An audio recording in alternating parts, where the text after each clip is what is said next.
الصلاة والسلام عليك يا سيدي يا رسول الله وعلى آلك وأصحابك يا سيدي يا حبيب الله. الصلاة والسلام عليك يا سيدي يا نبي الله وعلى آلك وأصحابك يا سيدي يا نور الله.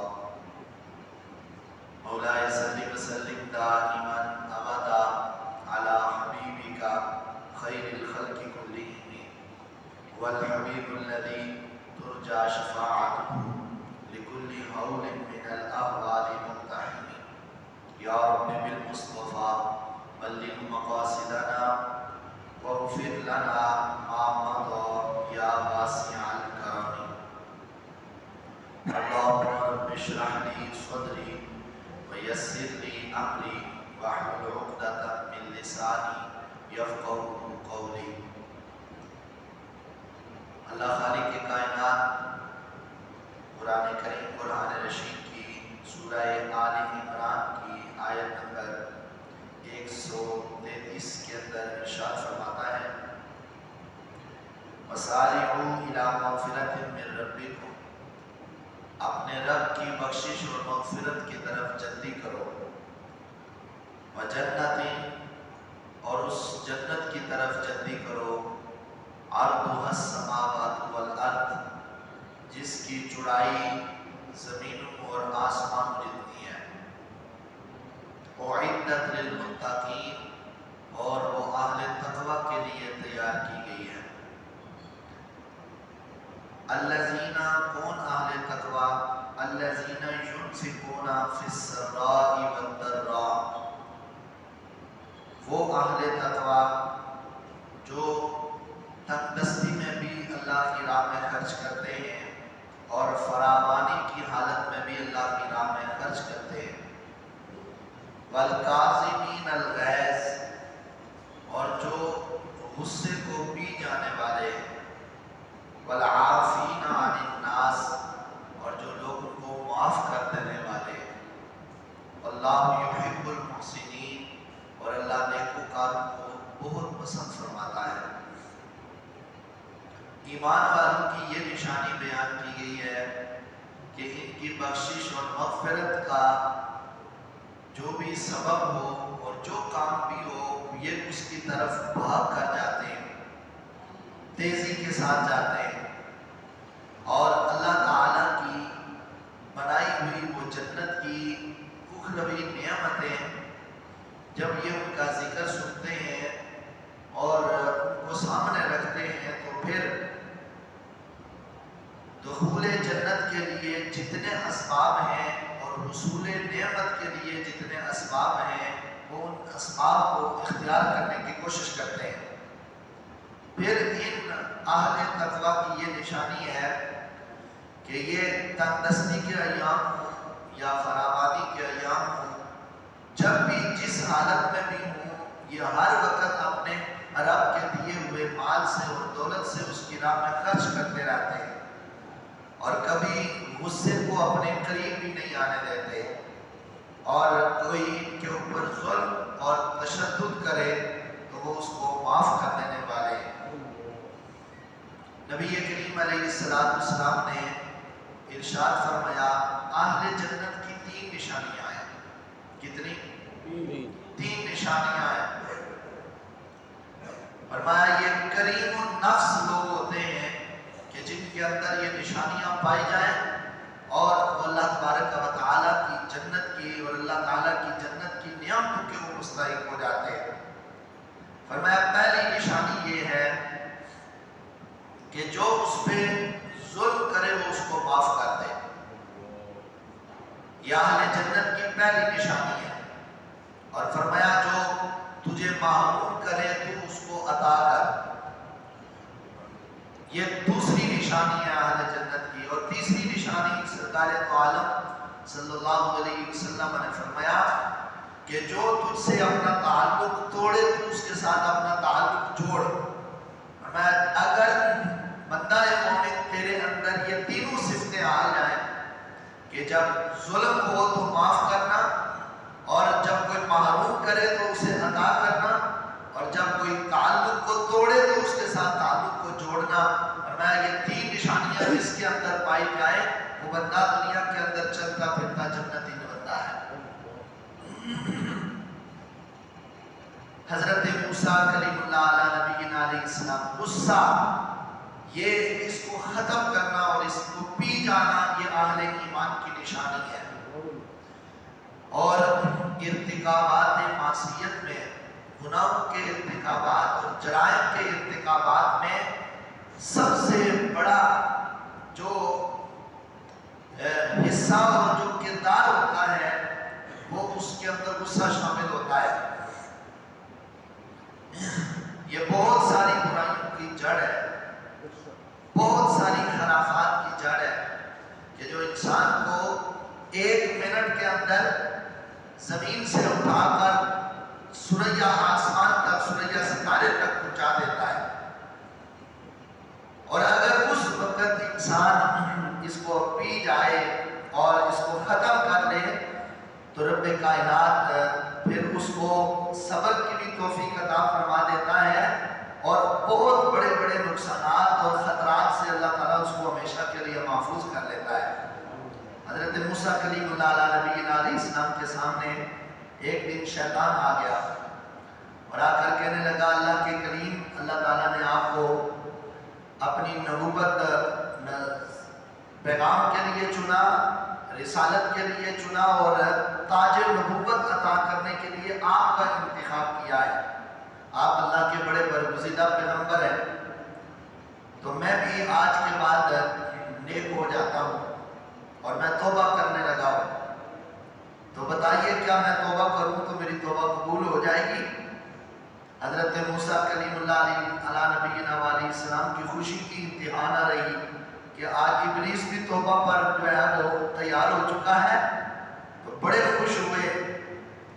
تو اس نے عرض کیا جنت جائیے اللہ رب ذوالجلال کی بارگاہ میں جا کر پوچھ کر آئیے کہ کیا اللہ تعالیٰ نے میری توبہ کا بھی کوئی ذریعہ رکھا ہوا ہے، میری توبہ قبول ہو جائے گی؟ حضرت موسیٰ علیہ السلام نے فرمایا ہاں تیری توبہ قبول ہو جائے گی، میں اللہ کی بارگاہ میں عرض کر آتا ہوں۔ اللہ کی بارگاہ میں عرض کیا مولا ابلیس توبہ کرنا چاہتا ہے، تو کیا تو اس کی توبہ کو قبول فرما لے گا؟ رب کائنات جل جلالہ و عظم نوالہ نے ارشاد فرمایا اے موسیٰ ابلیس کہاں توبہ کرتا ہے؟ نہیں اللہ، آج تو اس نے میرے سامنے اس بات کا عہد کیا ہے کہ میں توبہ کرنا چاہتا ہوں، تو میری توبہ قبول ہو جائے گی؟ تو مولا میں تیری بارگاہ میں اس کی آرزو لے کر آیا ہوں۔ تو رب کائنات نے فرمایا کہ اے موسیٰ ابلیس اگر توبہ کرتا ہے تو میری رحمت کے دروازے اس کے لیے اب بھی کھلے ہوئے ہیں، میں اس کی توبہ کو قبول کر دوں گا، لیکن ایک شرط ہے۔ کہا مولا فرما دو کیا شرط ہے؟ اور میں اسے کو توبہ کرنے سے پہلے ایک کام کر لے کہ حضرت آدم علیہ السلام کی قبر کے سامنے جا کر جھک جائے، قبر آدم کو جا کر سجدہ کر لے۔ جو اس سے اس وقت خطا ہوئی تھی کہ وہ اس نے آدم علیہ السلام کو سجدہ نہیں کیا تھا، تو میری بارگاہ سے دھتکار دیا گیا۔ آج اگر قبر آدم کے سامنے بھی جا کر وہ جھک جائے گا تو میں اللہ اس کی توبہ کو قبول کر لوں گا۔ حضرت موسیٰ علیہ السلام بڑے خوش ہوئے کہ یہ تو معمولی سی بات ہے، جب وہ توبہ کے لیے تیار ہو چکا ہے تو یقیناً یہ کام بھی کر لے گا۔ فوراً واپس آئے، ابلیس سے کہا تیری توبہ قبول ہو جائے گی؟ اس نے کہا میری اگر توبہ قبول ہو جاتی ہے تو میں توبہ کرتا ہوں۔ کہا نہیں، ایک شرط اللہ نے رکھی ہے، وہ شرط یہ ہے کہ قبر آدم کو سجدہ کرنا ہے۔ فوراً آپ کو گولا ہو گیا، غصے کے اندر آ گیا، کہنے لگا جب آدم زندہ تھے تو اس وقت نہیں جھکا تھا، اب ان کی قبر کے سامنے جا کر کیسے جھک سکتا ہوں؟ یہ نہیں میں کر سکتا۔ تو فرمایا کہ پھر تیری توبہ کیسے قبول ہوگی؟ دھتکار دیا گیا۔ جاتے جاتے اس نے حضرت موسیٰ علیہ السلام کی بارگاہ میں عرض کیا اللہ کے نبی آپ نے میرا پیغام رب تک پہنچایا ہے اور میری توبہ کا ایک راستہ ہموار کرنے کی کوشش کی ہے، تو میں آپ کو نصیحت آنا اور ایک جو ہے وہ ایز اے نصیحت میں آپ کو ایک بات کہہ کر جانا چاہتا ہوں۔ فرمایا بول کیا کہنا چاہتا ہے؟ کہا میں آپ کو یہ راز کی بات بتا کر جانا چاہتا ہوں کہ ابن آدم جب غصے کے اندر آتا ہے تو ہمیشہ اپنے اس غصے کو اپنے کنٹرول کے اندر رکھے، اس لیے کہ جب اسے غصہ آتا ہے تو میں اس کی رگوں کے اندر خون کی طرح چل رہا ہوتا ہوں۔ اور ابن آدم کو چاہیے کہ یہ اس وقت غصے کی حالت میں اپنی زبان کو کنٹرول میں رکھے تو یہ دنیا کی تمام آفات سے اور تمام بلیات سے اور تمام مصائب سے ہمیشہ کے لیے محفوظ ہو جائے گا۔ نبی پاک علیہ السلام نے فرمایا سل من قطعک واعف عن من ظلمک، فرمایا یہ دو کام کر لے بندہ کہ جو ظلم کرے اسے معاف کر دے، اور جو اس کے اوپر ظلم زیادتی کرے اس کے لیے معافی کا دروازہ کھول دے، اور جو اپنے تعلق کو توڑے وہ اس کے ساتھ تعلق جوڑنا شروع کر دے۔ فرمایا اللہ رب الجلال اسی عمل کی وجہ سے اسے جنت کا مالک بنا دے گا۔ یہاں اخلاقیات کا جو پہلو ہمیں ملتا ہے، جس سے ہمارا معاشرہ جو ہے وہ کوسوں میل دور ہے، اور قتل و غارت، فتنے اور فساد، خاندانوں کی لڑائیاں نسلوں تک جو برقرار رہتی ہیں وہ صرف اور صرف کس وجہ سے ہیں؟ اخلاقیات اچھے اور درست نہ ہونے کی وجہ سے۔ گھر کے ماحول کے اندر اخلاقیات ایک بہت بڑا معنی رکھتا ہے، اور جب جس گھر سے اخلاقیات کا پہلو نکل جائے وہ گھر اور وہ معاشرہ وہ سارا کا سارا تباہی کے دانے پر چلا جاتا ہے، جہاں اخلاقیات ختم ہو جاتی ہیں۔ اور موجودہ دور کے اندر اخلاقیات میں اور غصے اور جلال کو اور غیظ اور غضب کو پی کر ختم کرنے کا تو پہلو اور کنسپٹ بالکل ختم ہو چکا ہے۔ وہ گھر میں ہو، وہ معاشرے میں ہو، وہ تجارتی معاملات میں ہو، وہ گھریلو معاملات میں ہو، یہ بالکل ختم ہوتا جا رہا ہے، جس کی وجہ سے برائیاں جو ہے وہ اس قدر جنم لے رہی ہیں، اور مصائب اور جو ہے وہ معاملات اس قدر دیگر گم ہوتے جا رہے ہیں کہ الامان والحفیظ سب سے زیادہ فی زمانہ جو جس چیز کی شرح عام ہو رہی ہے وہ طلاق ہے، اور طلاق ایک ایسا امر ہے کہ نبی پاک علیہ السلام نے فرمایا ابغض الحلال عند اللہ الطلاق، فرمایا اللہ تعالیٰ کے ہاں حلال کاموں میں سے اور جائز کاموں میں سے جو سب سے ناپسندیدہ کام ہے، جائز ہے لیکن اللہ کو پسند نہیں ہے، فرمایا وہ طلاق ہے۔ اس کی وجہ کیا بنتی ہے؟ اخلاقیات سے دوری، قرآن و سنت کے علم سے دوری، علماء کی صحبت سے دوری، اور خود اسلامی تعلیمات کو اپنانے سے دوری اختیار کر لینا۔ معاشرے کے اندر یہ سارے برائیوں کے جو اسباب ہیں ان اسباب کی جڑ یہی ہے۔ انسان ہونے کے ناطے سے رسول کریم علیہ السلام نے فرمایا مسلمان پر حق ہے کہ اگر اس سے غلطی ہو جائے تو اس کو معاف کر دے، لیکن یہاں بالکل یہ معافی کا سلسلہ تو ختم ہو گیا۔ ذرا سی کوئی غلطی ہوئی نہیں، ذرا سا معاملہ گھر میں ہوا نہیں تو ماں باپ جو سال سے امیدوں تمناؤں کے ساتھ جو ہے وہ اپنی اولاد کے مستقبل کے بارے میں سوچتے سوچتے اپنی زندگی بسر کر جاتے ہیں، پھر ایک وقت آتا ہے کہ ان کی کوششوں اور کاوشوں سے اولاد جو ہے وہ شادی کے اور نکاح کے قابل ہو جاتی ہے۔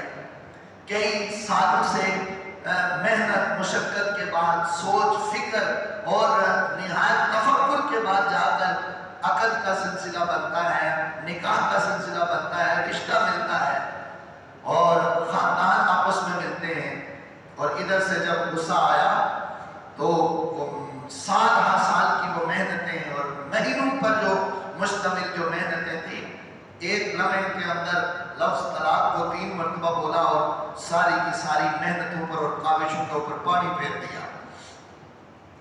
جہالت کی انتہا یہ ہو چکی ہے معاشرے کے اندر کہ بالکل غصہ کو برداشت کرنا اور قوت برداشت اپنے اندر پیدا کر لینا، کسی بات کو برداشت کر لینا، یہ بالکل ختم ہوتا جا رہا ہے، اور اتنا عام اس کو کھیل اور تماشا سمجھ لیا گیا ہے طلاق کے مسئلے کو کہ ادھر سے ذرا سی بات ہوئی نہیں، ادھر سے طلاق دے دی، اور اخلاقیات کا جنازہ نکال کر خاندان کے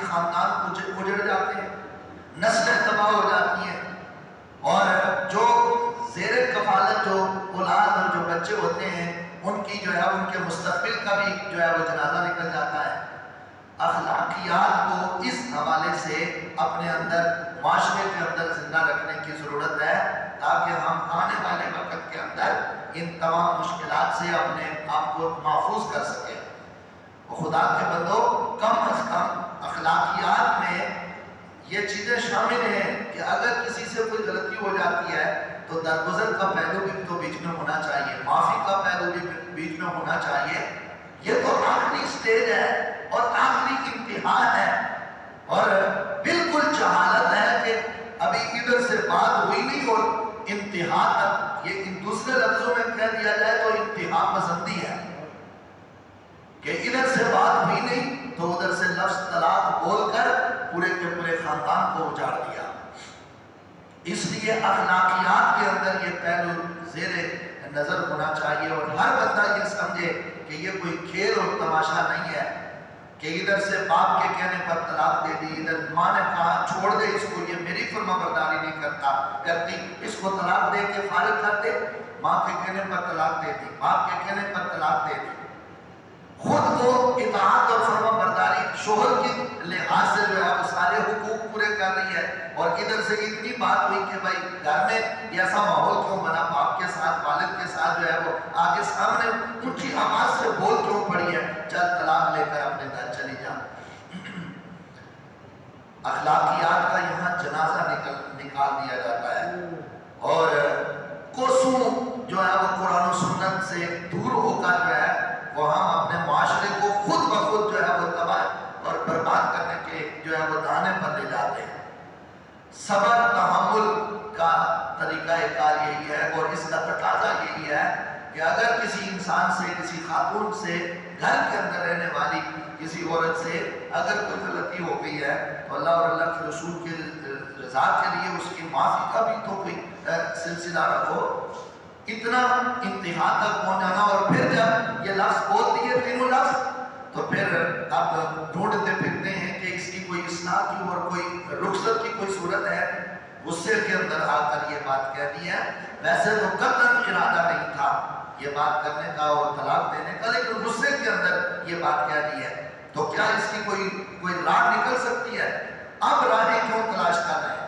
پھر راہیں تلاش کرتے کرتے پھر زناکاریوں پر لوگ آ جاتے ہیں، حرام کاریوں کے اوپر آ جاتے ہیں، پھر وہ راستے ڈھونڈتے ہیں جہاں سے ان کو کوئی رخصت کا راستہ مل جائے۔ پہلے کیوں نہیں غور کیا جب کہہ دیا جاتا ہے کہ بھئی 3 طلاقوں کے بعد عورت ہمیشہ کے لیے اس کے لیے حرام ہو جاتی ہے، جب تک وہ دوسرے شوہر سے نکاح کرنے کے بعد پھر عدت طلاق لے کر عدت گزار نہ لے، وہ پہلے شوہر کے لیے حلال نہیں ہے۔ مسئلہ ہے شریعت کا، لیکن ادھر سے لفظ طلاق 3 مرتبہ بول کر وہاں حدود کا خیال نہ رکھا، وہاں شریعت کی حد کا خیال نہ رکھا، لفظ 3 بول دیے، اور بولنے کے بعد پھر کہتے ہیں اسلام کے اندر اتنی سختی تو نہیں ہے، اسلام کے اندر اتنا جبر تو نہیں ہے، اسلام تو آسانیوں والا دین ہے۔ اور جب ادھر سے اپنا جلال آیا تو پھر حدود کو ساری کی ساری حدود کو پامال کر کے آگے گزر گیا، اور وہاں اسلام کی سختی اور اپنی نرمی کا کوئی نہیں یاد آیا کہ اسلام مجھے نرمی کا بھی حکم دیتا ہے، وہاں ساری حدود کو پامال کر کے جو ہے وہ حدود کو پلان کر آگے گزر گیا، اور جب کام ہو گیا تو اب شریعت مطہرہ کے اندر آسانیاں تلاش کرتا جا رہا ہے۔ اب کوئی سہارا ڈھونڈتے ہیں کہ کوئی نہ کوئی رخصت کی صورت نکالیں۔ بات یہ عرض کرنا چاہتا ہوں کہ اخلاقیات یہ ہمارے معاشرے کی اہم ضرورت ہے، اور اس کے بغیر نسلیں تباہ ہو رہی ہیں، اس کے بغیر معاشرے تباہ ہو رہے ہیں، اور یہ اخلاقیات ہمیں قرآن و سنت سے ملتے ہیں، ان کو ہمیں اپنانے کی ضرورت ہے۔ اخلاقیات یہ ہے کہ بھائی بھائی کا دوست ہونا چاہیے، گھر کا ماحول یہ ہونا چاہیے، جبکہ بھائی بھائی کا دشمن ہوتا ہے اور باہر کا جو ہے وہ دوست اور سگا اور گہرا یار بنا ہوتا ہے، بہن بہن کی دشمن اور باہر کی عورتیں جو ہے وہ سہیلیاں بنی ہوئی ہیں۔ یہ اخلاقیات ہیں جو ہمارے معاشرے کے اندر جو ہمارے اخلاقیات ہوتے ہیں وہ گھر کے اندر کیوں نہیں ہوتے؟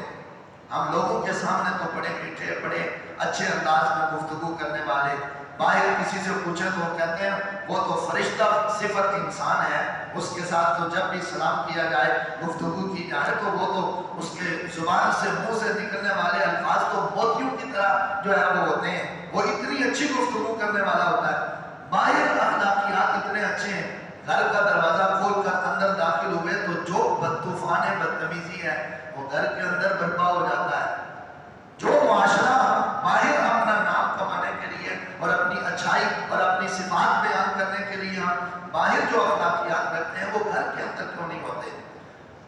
اس لیے قرآن و سنت کا پیغام یہی ہے، اور آج کے درس کا پیغام یہ ہے کہ اخلاقیات، نرمی، قوت برداشت، حوصلہ، صبر، یہ انسان کی، بندہ مومن کی صفتیں ہیں، ان کو اپنانے کی کوشش کریں۔ اسی سے ہمارے گھریلو ماحول بھی سنوریں گے، اسی سے معاشرہ بھی سنورے گا، اسی سے ہماری دنیا بھی سنورے گی اور ہماری آخرت بھی بہتر ہوگی۔ اللہ تعالیٰ